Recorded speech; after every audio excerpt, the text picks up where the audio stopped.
আমাদের দেশে তেলের লাইন এক একটা পেট্রোল পাম্পে 2 কিলোমিটার 3 কিলোমিটার 5 কিলোমিটার মতো ছাড়িয়ে গেছে। আমরা সিদ্ধান্ত নিলাম যে আমরা সবাই মিলে ঐক্যবদ্ধভাবে এই সমস্যার সমাধান করব। 3 দিনের মধ্যে তেলের লাইন নেই। 3 দিনের মধ্যে তেল কি আমরা প্ল্যানিং করে নিয়ে আসছি না রকেট করে নিয়ে আসছি? এই তেল এই দেশে ছিল। আর্টিফিশিয়াল ক্রাইসিস তৈরি করে কিছু কিছু দুষ্ট মানুষ সমাজকে ক্ষতি করার জন্য, সরকারের ভাবমূর্তি নষ্ট করার জন্য, এই দেশের মানুষকে ক্ষতি করার জন্য মূলত তারা এই কাজগুলো করে থাকে। আমি সাংবাদিকের কাছে বলতে চাই, আপনারা এই দায়িত্ব নিয়েন। এই সরকার, আমাদের তারেক রহমান সাহেবের সরকারের কার্যক্রম দেখবেন, প্রায় 100টা মতন কার্যক্রম তিনি হাতে নিয়েছেন। 100টা মতন কার্যক্রম, যেখানে যে আপনি যে কোনো ডিপার্টমেন্ট ধরেন, প্রত্যেকটা ডিপার্টমেন্টে কম বেশি কাজ আছে, আপনি খোঁজ নিয়ে দেখবেন। সেটা বগুড়ার জন্য না, নির্দিষ্ট পলিসি লেভেলের কাজ আছে।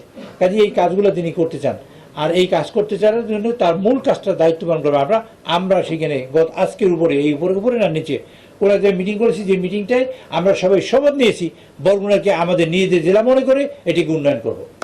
এটা আপনাদের অবগতির জন্য জানাচ্ছি। সরকারি কর্মকর্তা সবাই শপথ নিয়েছেন আমরা এই এলাকাকে উন্নয়ন করব। আমরা বরগুনা জেলাকে একটা মডেল জেলা করতে চাই।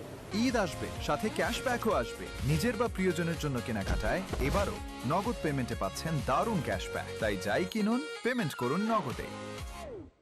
বরগুনা জেলাকে আমি বলছি শুধু টার্গেট বা আমার বরগুনা, মাথার মধ্যে আছে বরগুনা, বাড়ি বরগুনা, কিন্তু সমগ্র উপকূলকে নিয়ে আমরা একটা মন্ত্রণালয় যা করার জন্য দাবি জানিয়েছি মাননীয় প্রধানমন্ত্রীকে। মাননীয় প্রধানমন্ত্রী এর ব্যাপারে কাজ করছেন, পার্লামেন্টে কোনো না বললেও তিনি কাজ করছেন। আমি তার কাছে ছোট করে বলেছি যে পার্বত্য একটা মন্ত্রণালয় আছে 3টে উপজেলা নিয়ে, আমাদের কক্সবাজার থেকে শুরু করে একবার ইমা থেকে সাতক্ষীরা পর্যন্ত সবই উপজেলা আমাদের সাগরে পারে। আমরা বিরাট সম্পদ দিতে পারি। আমাদের এইরকম 2টা গভর্নমেন্ট এই দেশে, 2টা দেশের মানুষের বাঁচিয়ে রাখার সম্পদ আমাদের উপকূলে আছে। আমরা সেই পরিমাণ রেভিনিউ দিতে পারি।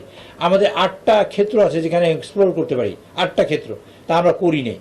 আমরা এগুলো সব করতে চাই। তার মধ্যে আরেকটা ক্ষেত্র যোগ হয়েছে আজকে এখানে বসে, আমার মনে ছিল না, চোরাচালান যদি রোধ করি বিশাল পরিমাণ টাকা এখানে রেভিনিউ সেভ হবে। আমাদের বিশাল পরিমাণ টাকা দেশে ইন্ডাস্ট্রি দাঁড়াবে, আমাদের প্রোডাকশন লাইন সক্ষমতা বাড়বে।